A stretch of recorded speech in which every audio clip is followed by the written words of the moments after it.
a little C-clip, exactly the same as the 6139. Again, using my hand lever.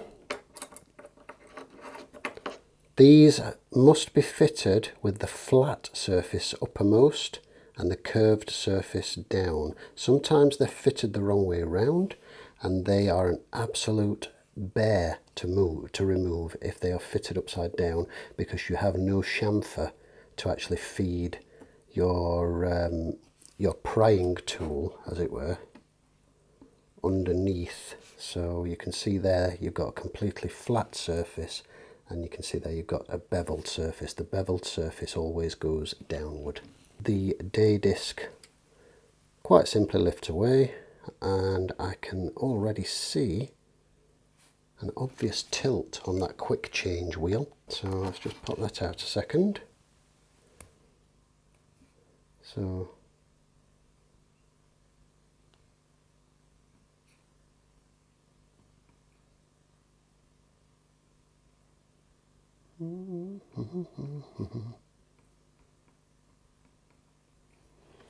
let's get in close and take a look, see what's going on there. I can see it's actually skipping on one part. That one there, which appears to be one of the wheels underneath, I think. We'll see when we get further down into the movement. Very first thing we're going to do is take the power from the mainspring, and I'm not going to risk doing that with the crown, which you ordinarily can on these. Unlike the other auto wind only Seikos, you ordinarily can use the crown to release power. I'm not going to chance that with this one, because as you saw, that's slipping very, very badly, and I simply do not trust it to hold on the crown, and fully expect that to drop the power off like a brick in the breeze. So we're going to go with the old-fashioned method, as per the 6139, etc., and do it via the screwdriver on the barrel screw, like so. And then the next to be removed is the balance, and we're just going to get that out of the way and safe.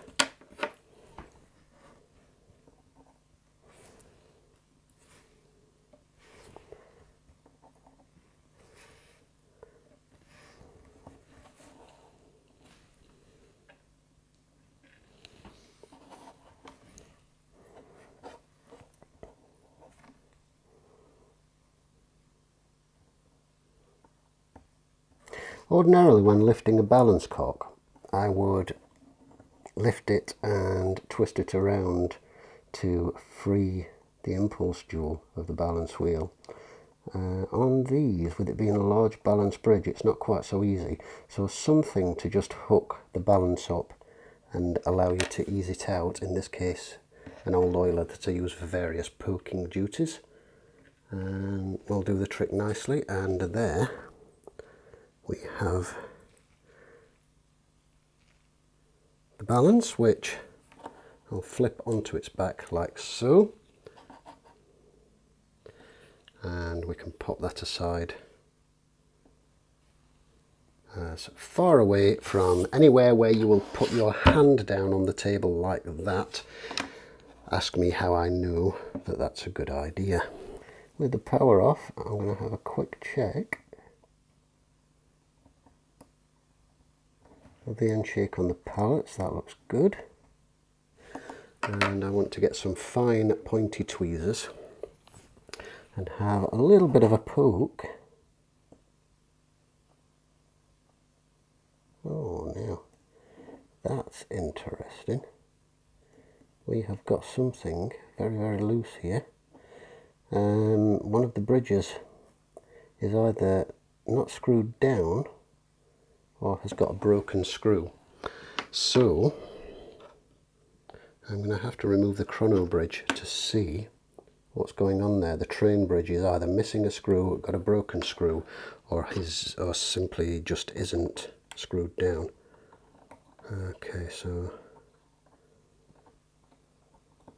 that was quite loose. Oh, that wasn't even remotely tight.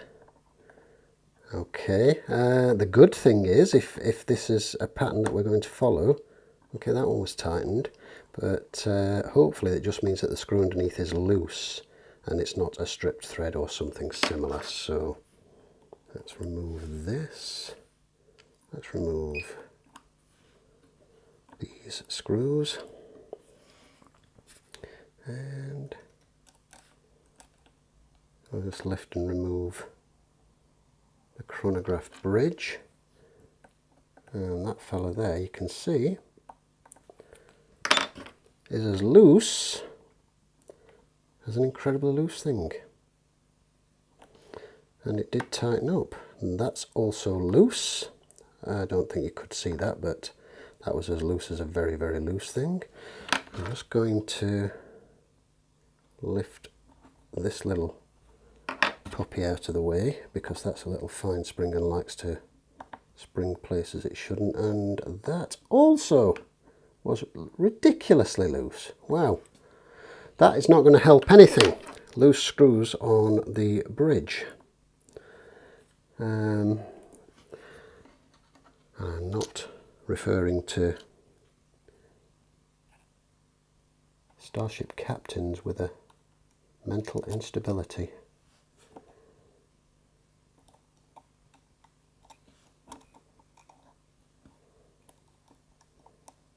Now then, let's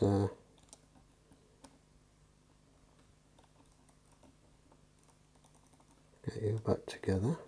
I'm going to give everything a quick tweak and shake and check to check the end shakes. You'll notice on this one, rather than a full cover, you actually have two separate ones. So you've got this smaller one at the lower end, which contains your day wheel jumper as per the 6139, and then we've got this one up here, and you can see the jeweled barrel arbor port there, which means that this particular watch does not have the same Achilles heel as the 6139 does, with the rubbish barrel arbor port directly into the main plate, thereby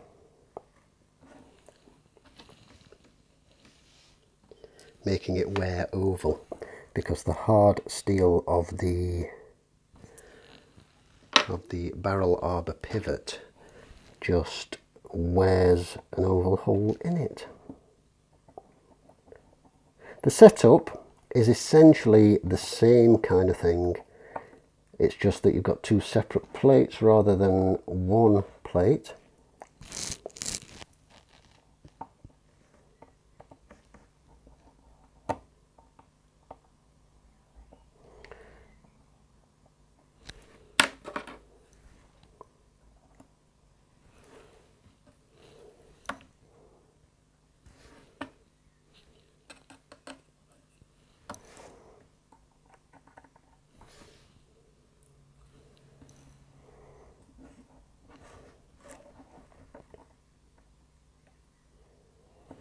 And you'll note that underneath this lower plate you've got the exact same calendar ring jumper setup, like so. At this point we can lift out the calendar ring, then we can undo and remove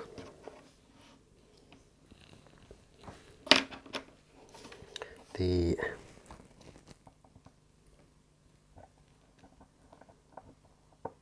jumper setup and the day corrector star.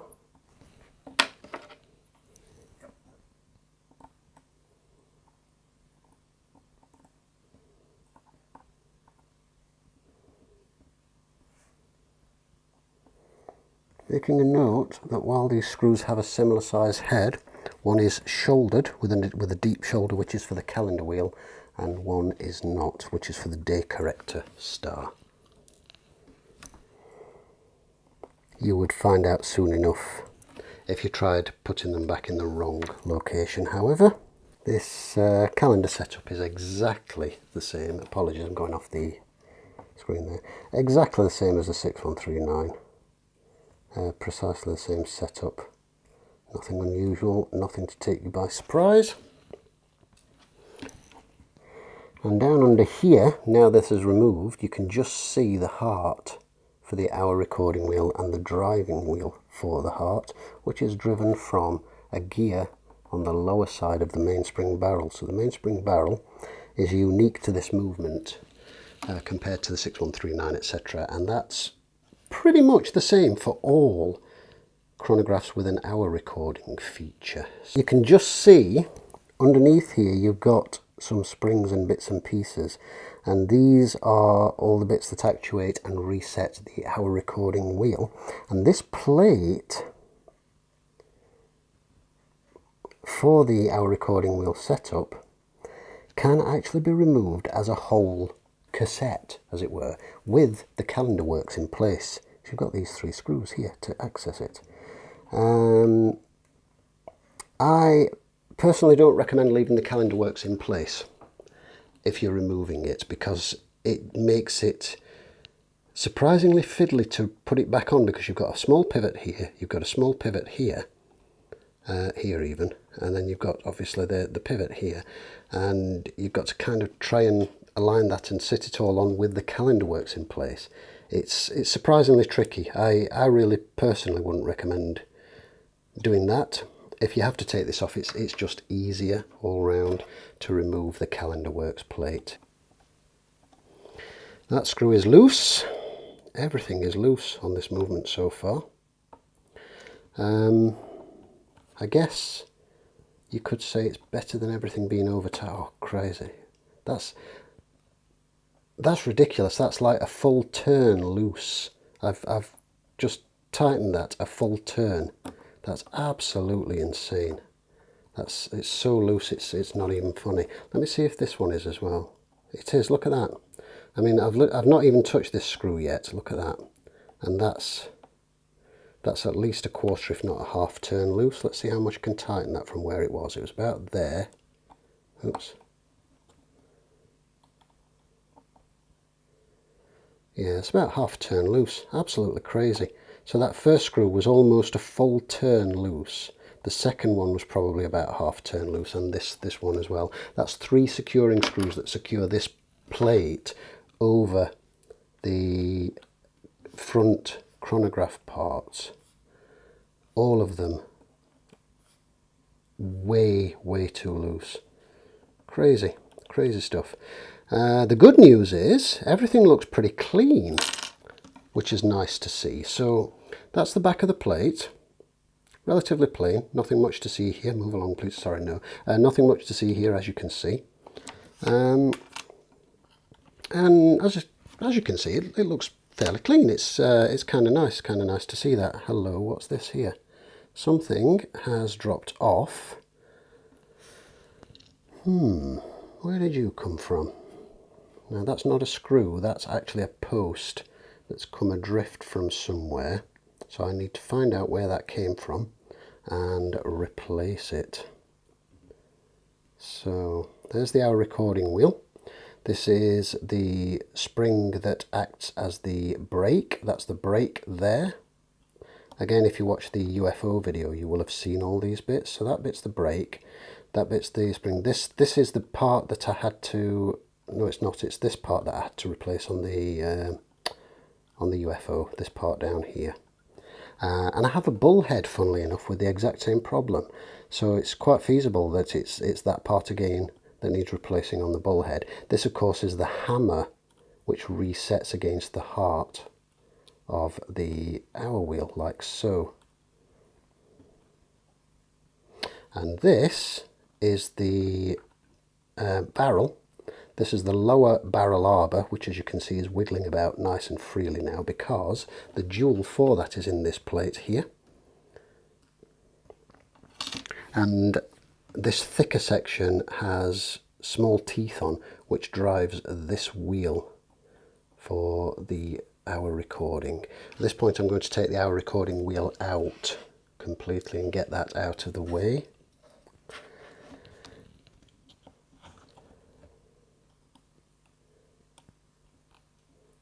And we're going to remove some springs. It's a good idea if you haven't done one of these before, or if you, or with any chronograph that you haven't done before, or any movement in fact that you haven't done before. If you're not 100% sure that you'll remember how things go back, then just get your cell phone, take a quick snap, make sure it's nicely in focus. If you need to get a close shot of something, a good easy way to do that is with a loop. You can take a loop that you would use for your watch viewing work, and you can pop that over the lens of your cell phone and get a nice close-up. Handy little tip there. Right, apologies for that, but what we've done there is just removed the front chronograph components. So in order, we have this small spring which fits up here, and we've got an eccentric cam to adjust the tension of that, and this swivels on this pivot here, and if I can get this up here and show you, that turns around like so, and this is actuated by a lever underneath which extends through the hole there to the chrono works at the back, and also this slot, this forked slot on the front, which is operated by the reset hammer and the little pin on the back of it, which moves in the slot, moving that, and what that does is it allows it to very slightly relieve the tension on the brake for the hour recording wheel of the chronograph, which sits down here underneath that particular one, like so. It allows it to relieve that tension just a little bit and move it back.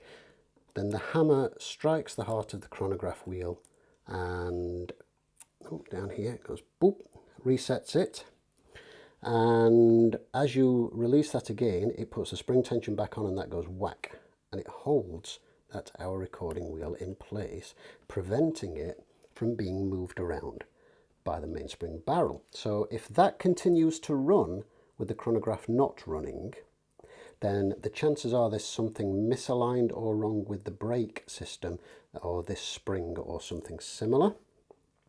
And if it won't reset, then there's something wrong with the actuating mechanism, which begins with this spring, which pushes against this hammer and so on. So there's something wrong there. It sounds kind of complicated to try and describe it, and I can't really show it in operation with all this off, because if I try to operate it without the upper plate on, it will just ping all over the place. What would be great would be if we had the facility to manufacture a clear cover plate for demonstration purposes, so we could actually cover and secure these parts but still show you the operation. That would be really cool.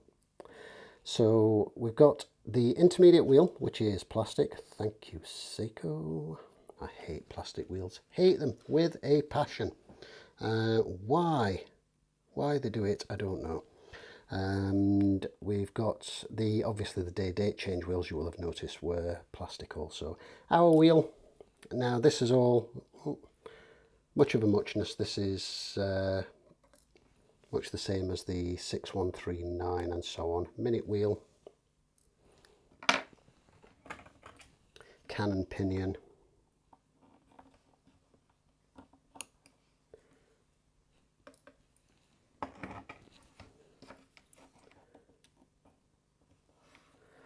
have a quick look at that.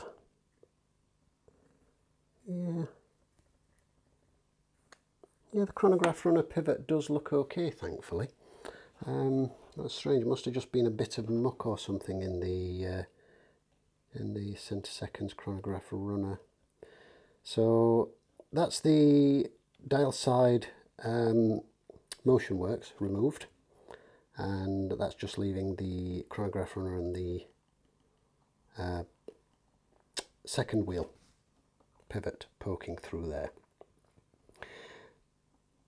That leaves only the keyless works and the gear changing mechanisms, and I was going to say we'll leave that till the end, but I can actually remove the quick change mechanisms. So single screw there, that one just pinged out to be a damn nuisance.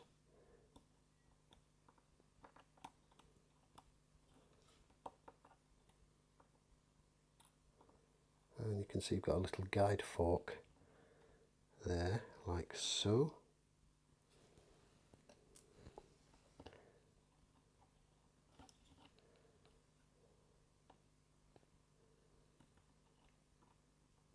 Just looking at the wear on that star, there's definitely some wear and play there. I'm not 100% happy with that. I'll have to see if I can get a replacement.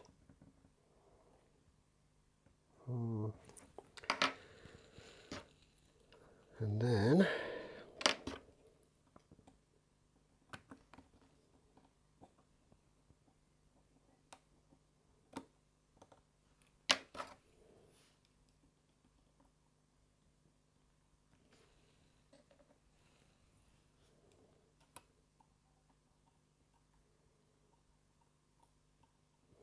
do this little thin cover plate that you see here.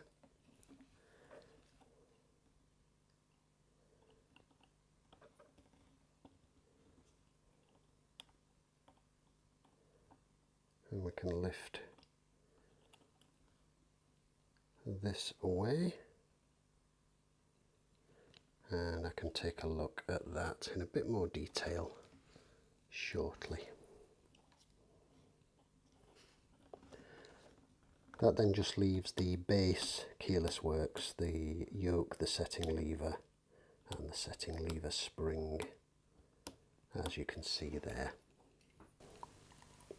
It's getting a little late and my display monitor is getting a little low on gas, as it were. It's on 20% battery, and we're going to go ahead and disassemble the movement side because I want to get this done and stored aside for tonight so that tomorrow I can get to work on a couple of other bits that I need to get done, because I'm taking a minute to actually work on something for myself, which is nice to be able to do. So let's pop the pallet bridge off.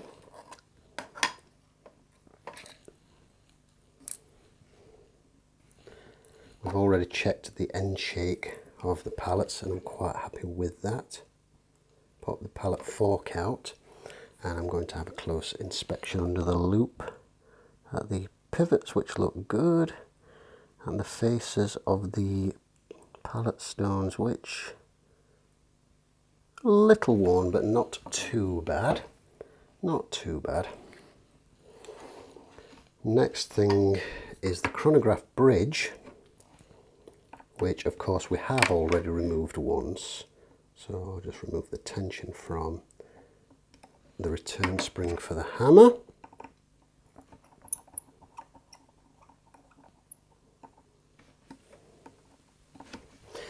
And anybody who has already stripped a 6139 will be very, very familiar with the layout, and will be very familiar with the layout and the process regarding this. It's pretty much the exact same. So let's take the tension off the hammer springs. The intermediate wheel, which pinged out there as you saw. The minute recording wheel. The wheels I will be putting in a separate container, or a separate part of the container rather. The hammer, the operating lever spring, which is the thicker, stronger of the two, and if you don't have a good grip on it, that will happen. Now I felt that hit me. And it won't be far away. Thankfully, they are relatively easy to find. I was actually going to say you need to have a good grip on that, otherwise it will ping. But just to show that these things do happen, it did indeed ping. It demonstrated exactly what I was going to say for me. How very kind of it. So once I've got the rest of this disassembled, there will be a little bit of crawling around on my knees looking for the spring.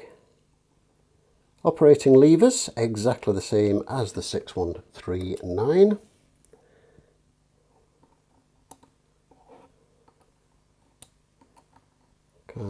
There we go. Good, good. And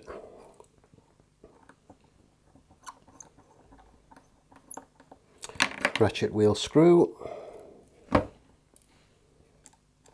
ratchet wheel, click,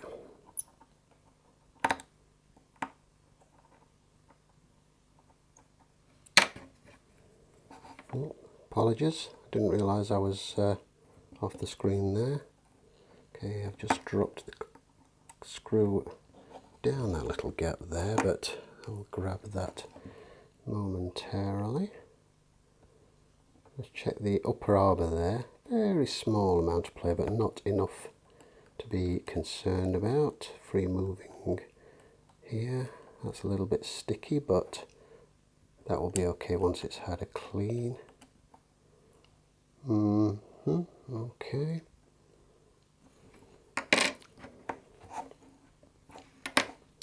And I'm going to once again get my fine pointed tweezers and just have a little bit of a jiggle now that I can get to the escape wheel and the third wheel.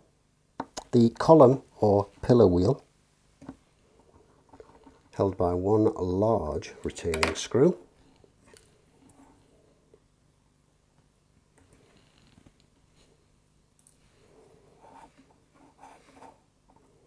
This will then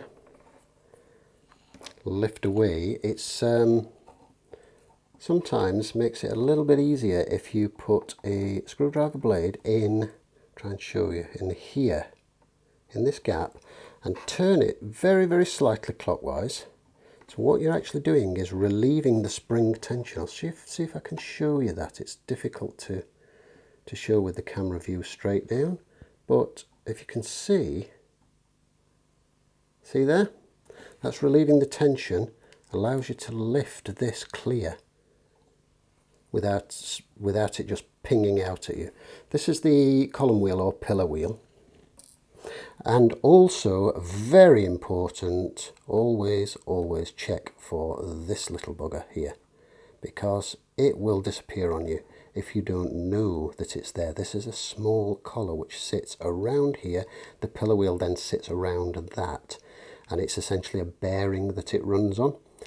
Quite often when these are caked up and gunky, same with the 6139, that will stick to one or the other, and if you don't know it's there, it's very easy to not be aware of its presence and for it to get lost in the cleaning basket, so do be aware of that.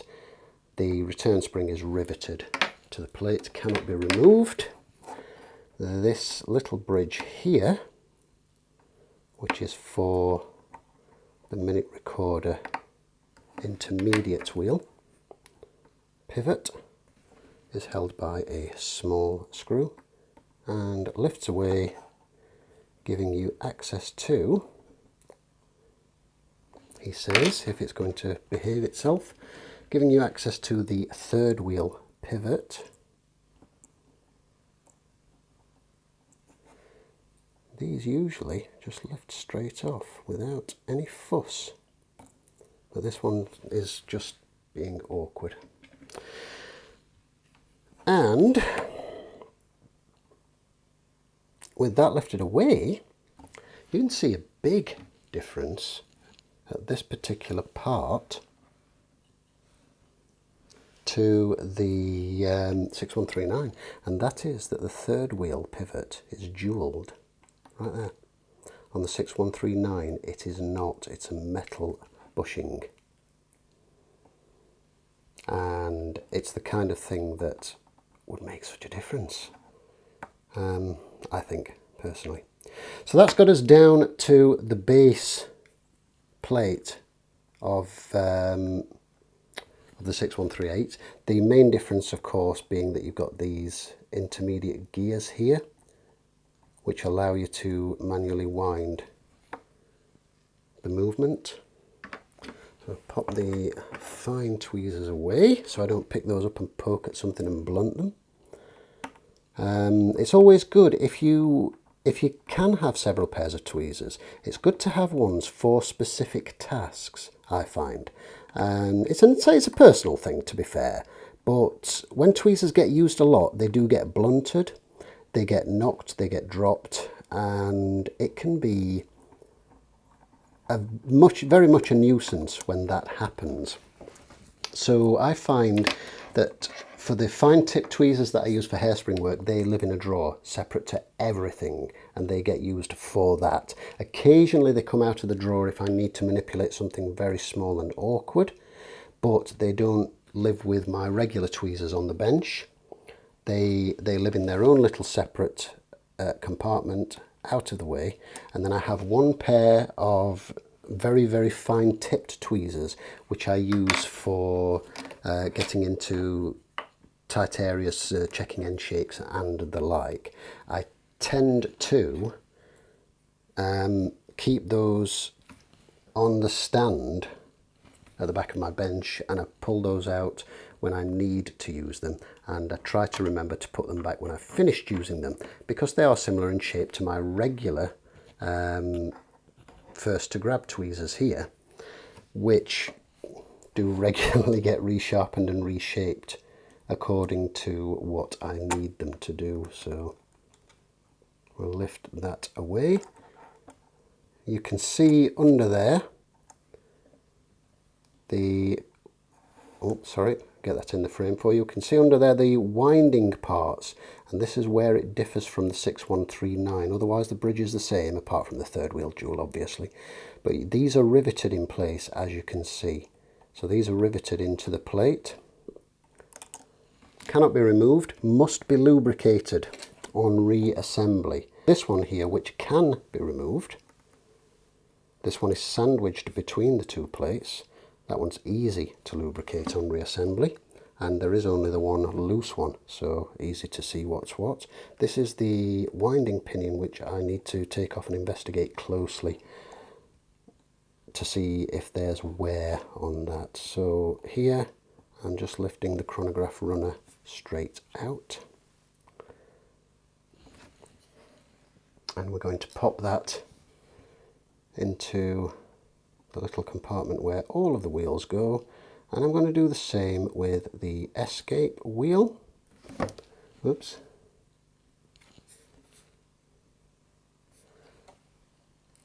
And the third wheel, being very careful. I will inspect each of those individually momentarily. I'd normally do that as I remove them, but I'm kind of conscious that this video is going to be ridiculously long as it is, so I want to just complete the disassembly and get that done. You'll see there the other big difference, which is that you have an enormous hole where you would typically have the lower arbor hole of the 6139, and that's to accommodate this driving gear, which, as you can see, hopefully, if I can get that there, is a friction gear. So that will, when the wheel is braked, the barrel will turn without this turning. When it's unbraked, it will actually turn. Whoops, going off the screen again, apologies. When it's braked, let's do that again, the barrel will turn without that bit turning. When it's unbraked, it will obviously turn with the barrel. Other than that special bit there, the barrel disassembles exactly the same as the 6139 does. So the final part just here is, whoops, before I do that, I need to check the end shake on this.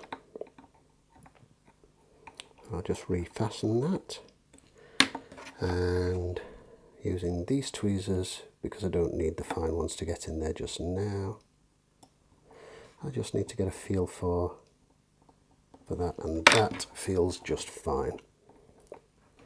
So adjustment wise, everything feels fine. Everything looks relatively clean, and if anything, it actually looks unlubricated, which is not good. Not a good thing at all. But hopefully it wasn't worn and used much in this state. There doesn't appear to be any obvious wear, no sort of grinding dust and the like, which you often see in unlubricated movements. So fingers crossed, that'll be okay. And there is a screw. That screw is for, whoops, that screw there is for the click, if you recall. That fell down. The only thing remaining to do is, let's get this back on the right side of the movement holder. The only thing remaining to do now is the keyless works.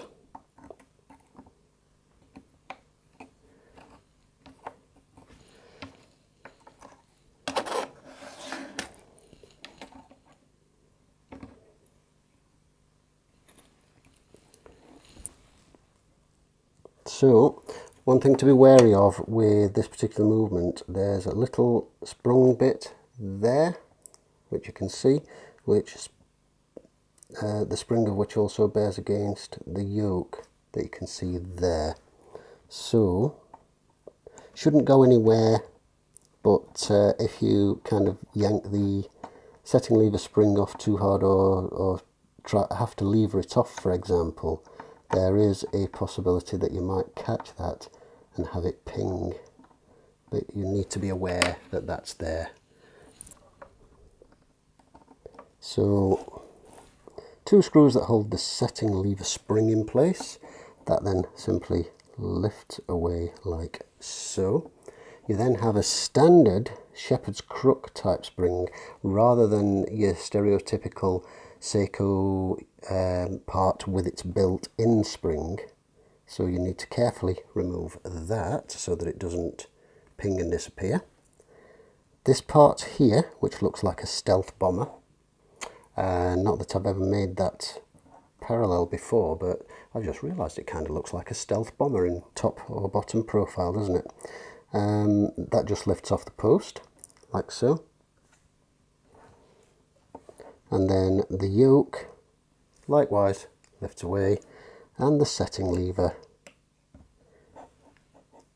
lifts away, just like the 6139, at which point we can pull the stem, and the winding pinion and sliding pinion will just drop through the plate, like so, and they're stuck together there, as you can see. So what have we got there?